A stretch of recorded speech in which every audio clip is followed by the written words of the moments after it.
Le chef de l'État, le président Alassane Ouattara, a regagné Abidjan cet après-midi. Il revient du Maroc où il a pris part au 9e Forum pour le développement de l'Afrique à Marrakech. Avant le Maroc, le président de la République était en visite officielle en Corée du Sud. Le point de ses déplacements dans ce journal.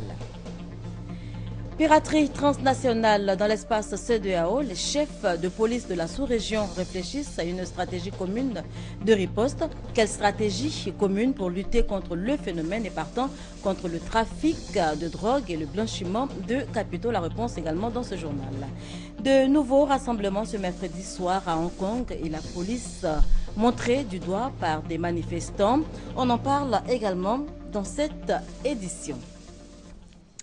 Voilà pour les titres. Madame, Monsieur, bonsoir et bienvenue dans ce journal. Le chef de l'État, je vous le disais en titre, le président Alassane Ouattara a regagné Abidjan cet après-midi.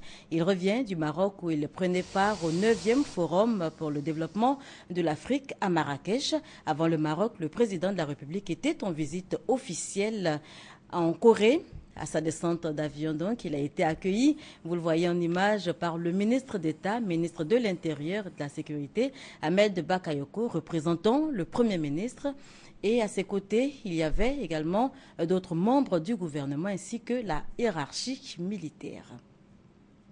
Notez qu'au salon d'honneur du pavillon présidentiel, le président Alassane Ouattara a marqué un arrêt pour faire le point de ses déplacements. Je vous propose de l'écouter.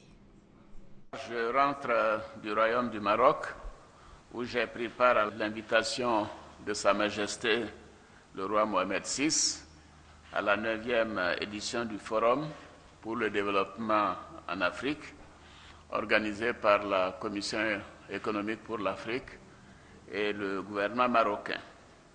Au cours de mon séjour, j'ai eu l'honneur d'être reçu au Palais royal de Rabat par Sa Majesté le roi Mohamed VI.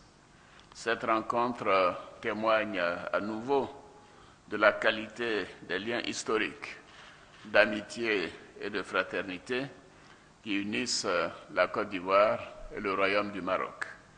Elle traduit également la vitalité des relations de coopération entre nos deux pays.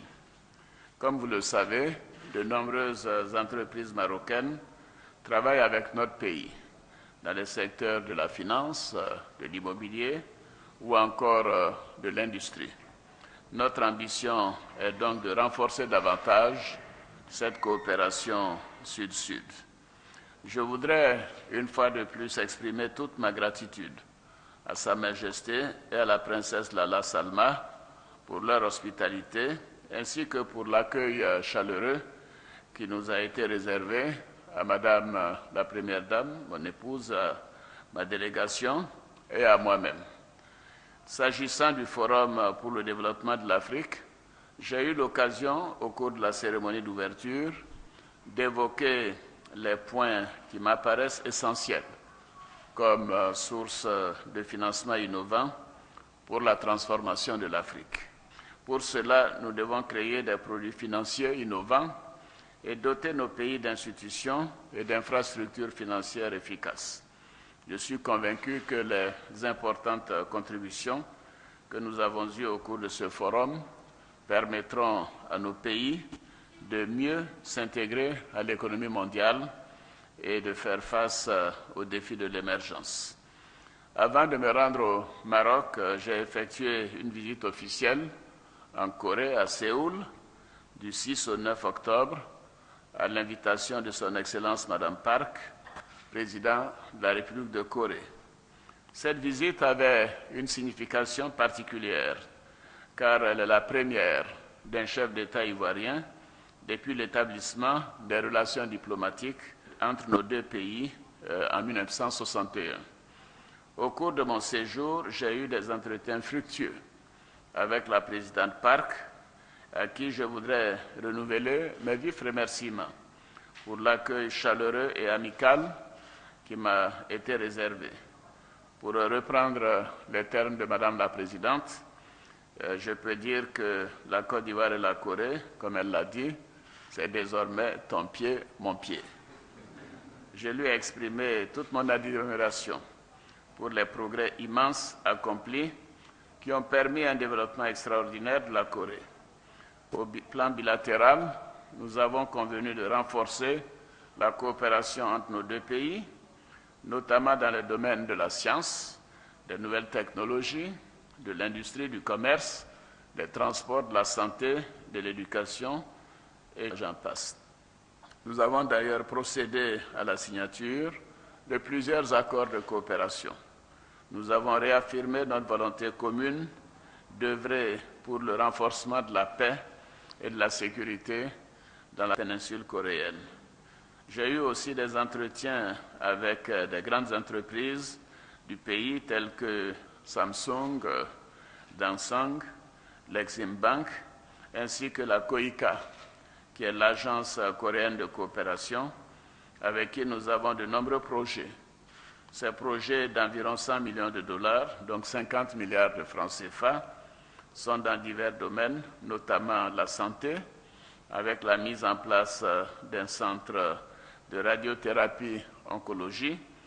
Il y a aussi le projet de fistule obstétricale, le projet de train urbain, l'approvisionnement en eau potable, la numérisation de l'administration publique ou encore la construction du centre de taekwondo, ainsi que dans le domaine de la culture et des nouvelles technologies. Quant aux chefs d'entreprise coréennes, je les ai encouragés à venir investir en Côte d'Ivoire au regard de toutes les réformes que nous avons réalisées au cours des 3 dernières années. Nous accueillerons d'ailleurs en début d'année prochaine, en 2015, une forte délégation de chefs d'entreprise coréennes. J'ai aussi été reçu à l'université féminine Sukmyong. Je remercie encore Madame la Présidente et les membres de la Faculté des sciences économiques de cette université pour cette distinction qui est une marque de considération pour notre pays et pour tous nos concitoyens. J'ai aussi eu des entretiens avec l'ancien représentant spécial des Nations Unies en Côte d'Ivoire, M. Yongjin Choi, avec le groupe des administrateurs africains et avec la communauté ivoirienne de Séoul, qui compte environ 100 personnes. Enfin, j'ai visité l'usine Samsung et le palais Kung Bok Gung. Comme vous pouvez le constater, nous avons eu un programme particulièrement chargé, que ce soit en Corée comme au Maroc, et nous sommes très satisfaits de ces missions qui renforceront davantage notre coopération avec 2 pays émergents et qui sont des modèles parmi les pays du monde. La Côte d'Ivoire est en pleine croissance. En 3 ans, nous avons fait une croissance de près de 25 à 30%. Donc, ceci veut dire que dans les 5 prochaines années, nous serons en mesure de doubler donc le revenu par tête d'habitant de nos concitoyens et amener la Côte d'Ivoire à l'émergence. Et ceci veut dire que la Côte d'Ivoire sera sur le continent africain un pays qui compte davantage. Nous avons également parlé de toutes les réformes qui sont faites, aussi bien dans le domaine économique, social, mais également dans le domaine politique, pour dire que notre expérience de la Corée a été de noter que le consensus a été un élément important de l'extraordinaire développement de la Corée. Donc je profite de cette occasion pour lancer à nouveau un appel à tous nos concitoyens pour que nous soyons rassemblés pour aller de l'avant ensemble. Et à Marrakech, Son Altesse Royale, la princesse Lala Salma, présidente de la Fondation Lala Salma Prévention et Traitement des cancers, a inauguré la nouvelle maison de vie, un établissement qui a pour vocation d'héberger des patients de conditions modestes durant donc leur traitement au centre d'oncologie au sein même du centre hospitalier universitaire de Mohamed VI. C'était hier en présence des premières dames Dominique Ouattara et Bernadette Chirac. Le compte rendu de Viviane Aïmé. À l'invitation de la première dame de Côte d'Ivoire, présidente fondatrice de la fondation humanitaire Children of Africa, Son Altesse Royale, la princesse Lala Salma, avait effectué il y a peu 2 visites en Côte d'Ivoire dans le cadre des activités de la fondation Children of Africa. Cette fois-ci, c'est la première dame de Côte d'Ivoire qui est à son tour l'invitée de son Altesse royale, la princesse Lala Salma, pour l'inauguration à Marrakech de 2 importantes réalisations de la Fondation Lala Salma, prévention et traitement des cancers.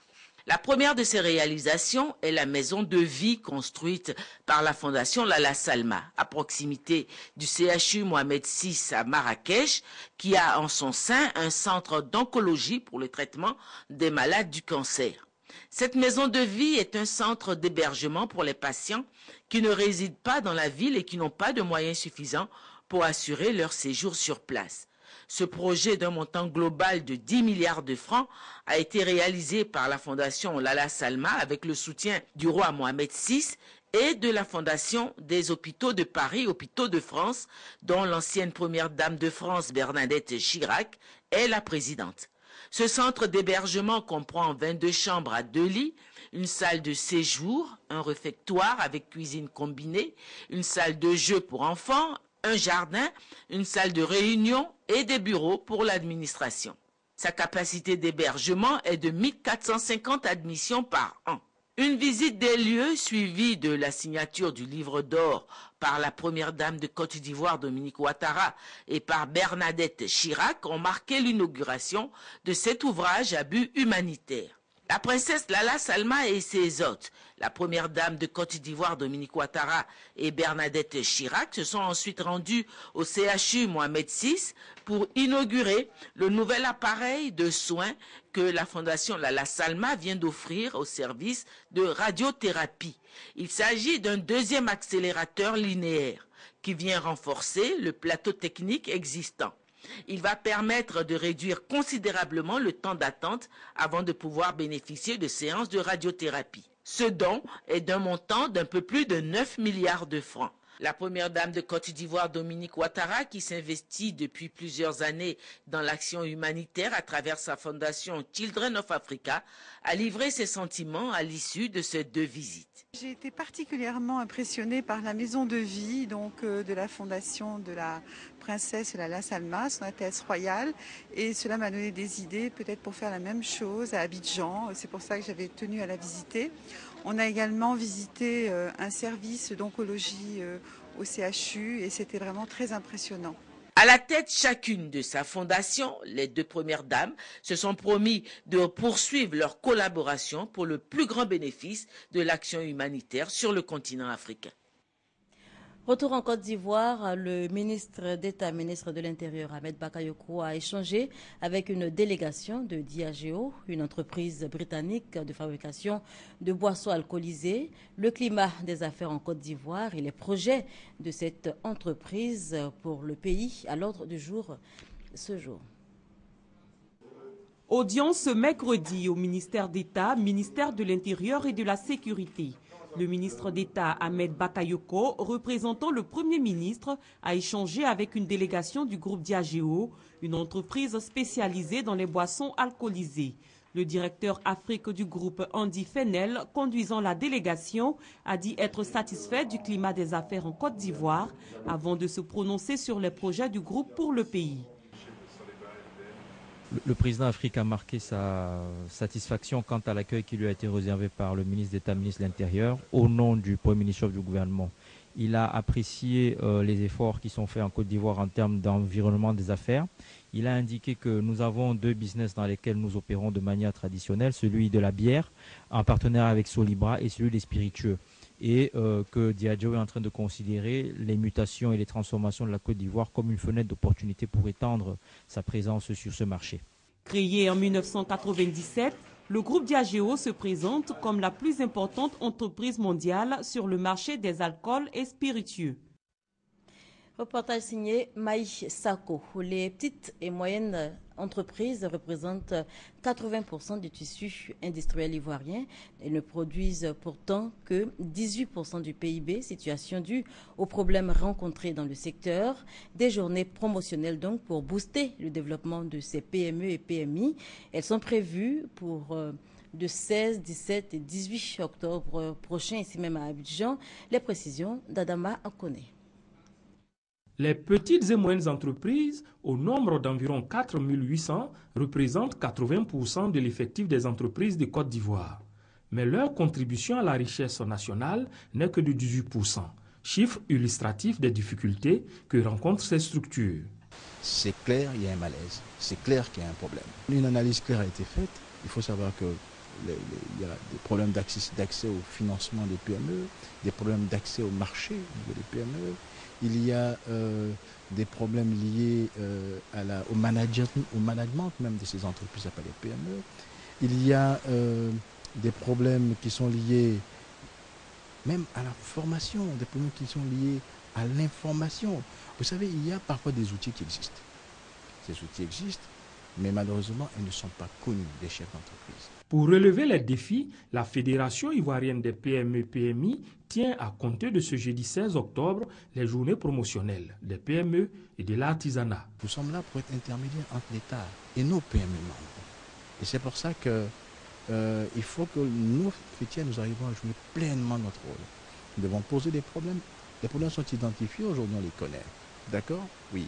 Mais en face, nous disons quelles sont les solutions. Et c'est pour ça que notre thème de ces journées se rapporte à la problématique du développement et de la compétitivité des entreprises en Côte d'Ivoire. Au terme de 3 jours de réflexion, les participants proposeront des solutions opérationnelles pour une meilleure compétitivité des PME.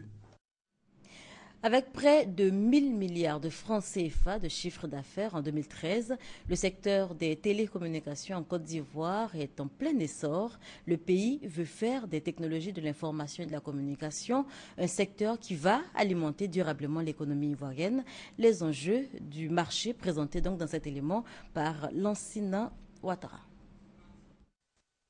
Bâtir une économie numérique dans un environnement harmonieux, c'est l'ambition de l'autorité des régulations des télécommunications et des TIC de Côte d'Ivoire, ARTCI, d'où la construction d'un nouveau siège social inauguré par le ministre de la Poste et des TIC, Bruno Nabagné-Koné. Dans un secteur en pleine croissance, avec des réformes engagées depuis près de 3 ans, il faut désormais compter avec les télécommunications et les TIC, représentant près de 7% du produit intérieur brut. L'État entend ici développer davantage le secteur porté par les entreprises privées, avec pour but la création de richesses et un accès au TIC pour tous. Depuis la naissance de l'Internet, les TIC de façon générale ont changé de dimension, sont devenus aujourd'hui un moyen pour créer de la richesse. C'est extrêmement important d'intégrer cette évolution dans les aspects de régulation dont nous avons la charge. Au-delà de ce rôle d'accélérateur de l'économie nationale, c'est faire en sorte que les TIC soient considérés désormais comme un besoin de base des populations. Devant le Conseil des régulations, la direction de l'entreprise et le personnel en charge de la réglementation de la poste, du commerce électronique et de la protection des données à caractère personnel, le ministre a insisté sur le sens de cette mission. Mon avis est qu'il faut que vous ayez une approche constructive et une approche pragmatique des questions, des régulations qui vous sont posées. La régulation que nous faisons, ce n'est pas une régulation théorique. Ce n'est pas une régulation, j'allais dire, pour faire plaisir au texte. Ça doit être une régulation pour contribuer au développement du secteur. Si une décision n'est pas bonne pour contribuer au développement du secteur, il ne faut pas la prendre. Au cours de cette rencontre couronnée par une séance de travail et des échanges, le pari a été pris de faire preuve de rigueur, de transparence et d'intégrité avec la défense des intérêts des consommateurs, des entreprises et de l'État.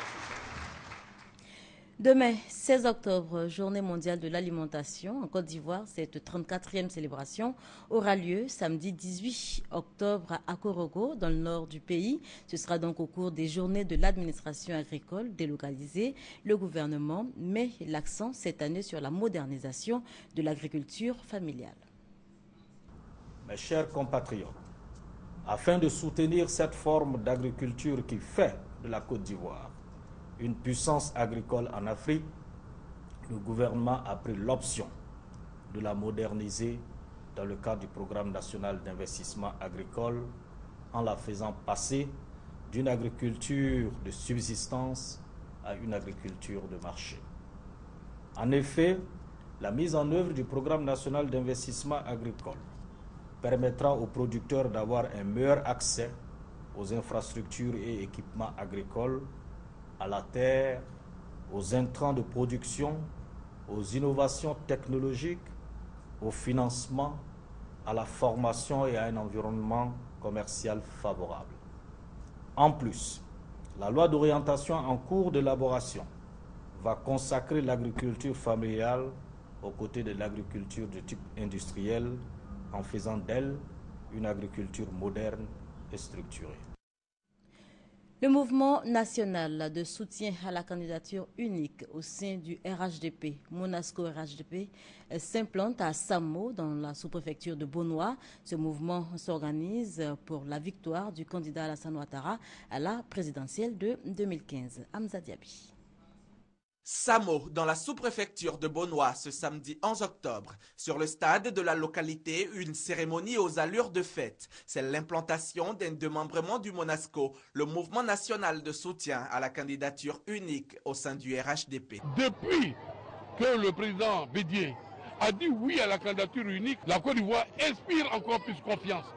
Grâce à ce oui-là et grâce au président Ouattara.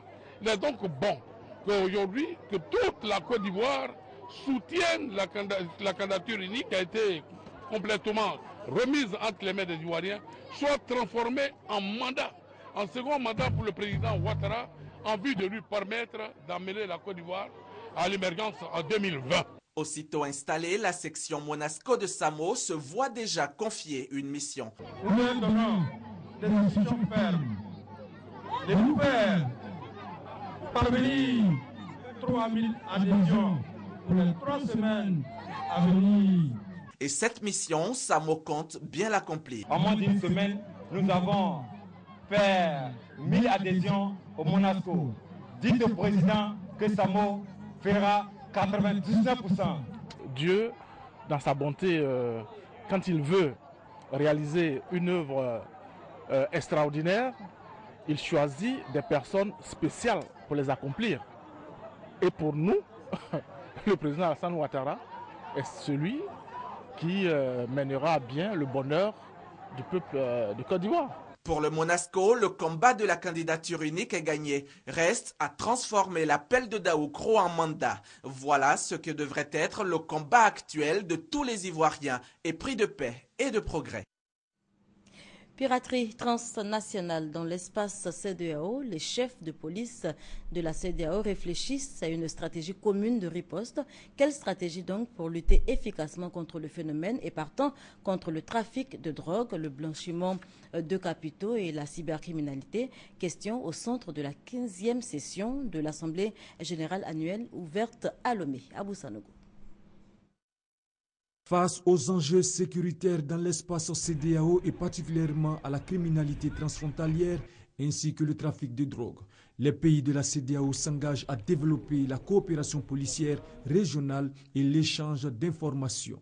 La 15e Assemblée générale annuelle des chefs de police d'Afrique de l'Ouest est un espace d'échange de haut niveau pour diagnostiquer la situation sécuritaire et définir une stratégie commune de riposte.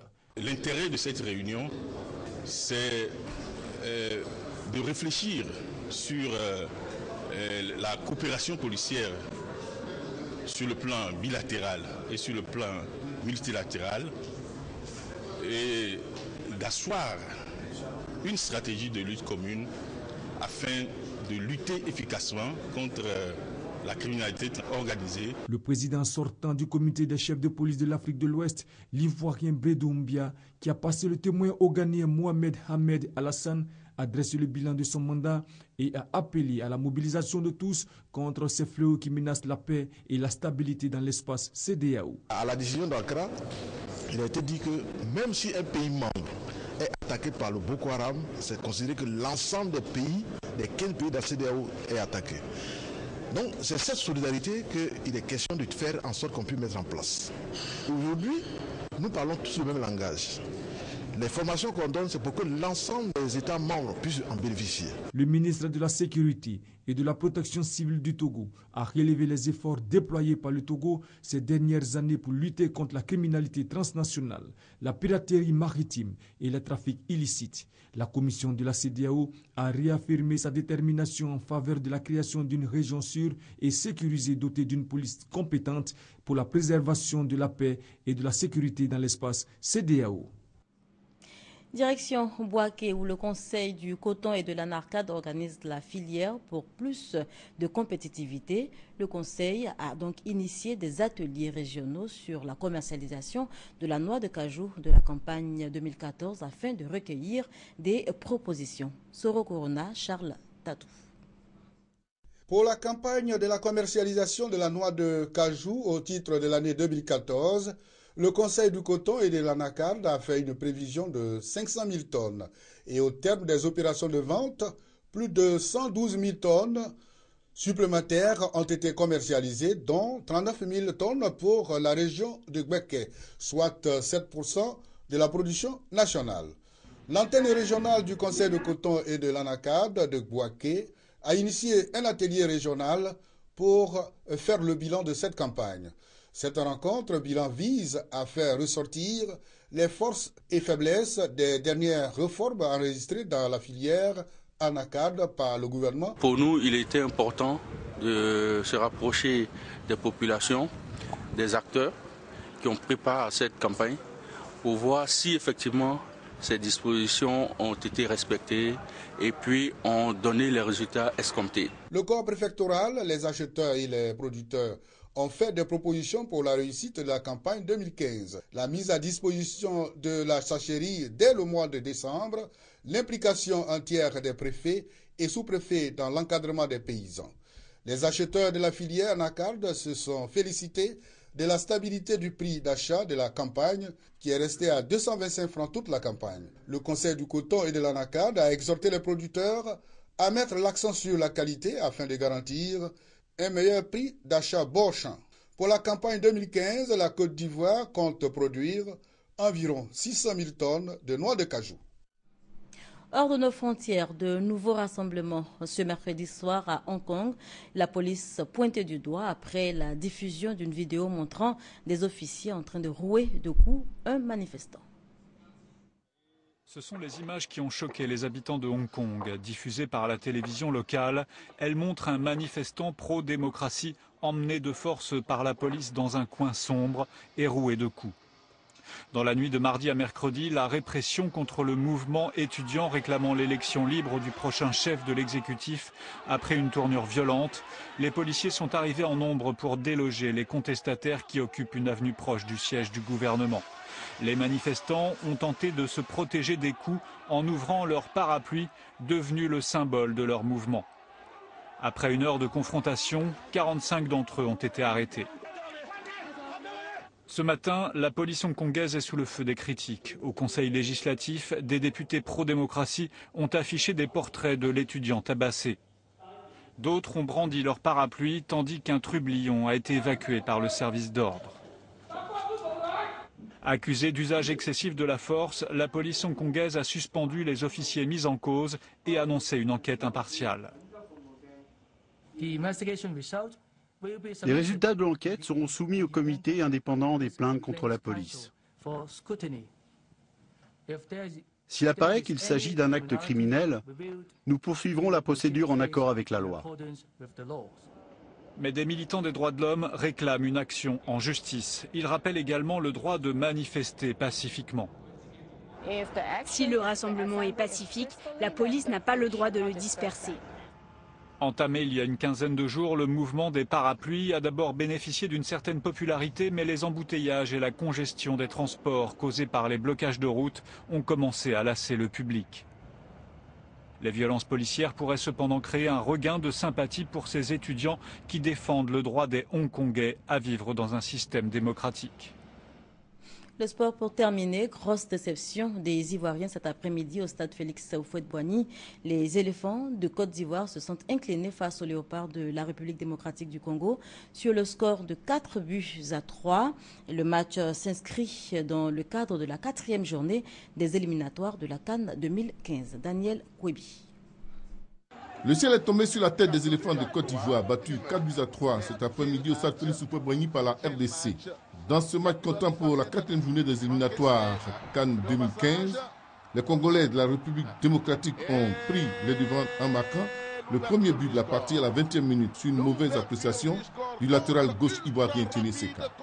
On croyait les Ivoiriens revenus dans la partie quand Yaya Touré, en solitaire, à l'entrée de la défense adverse, arrache l'égalisation.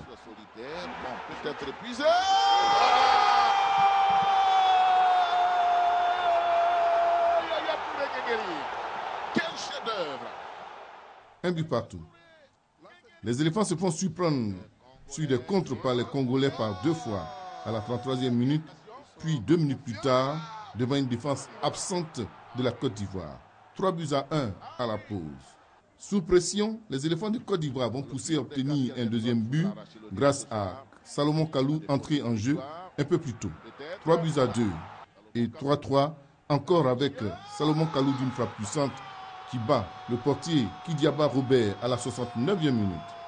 La Côte d'Ivoire y croit encore, mais le coup de grâce vient à la 89e minute suite à cette montée congolaise.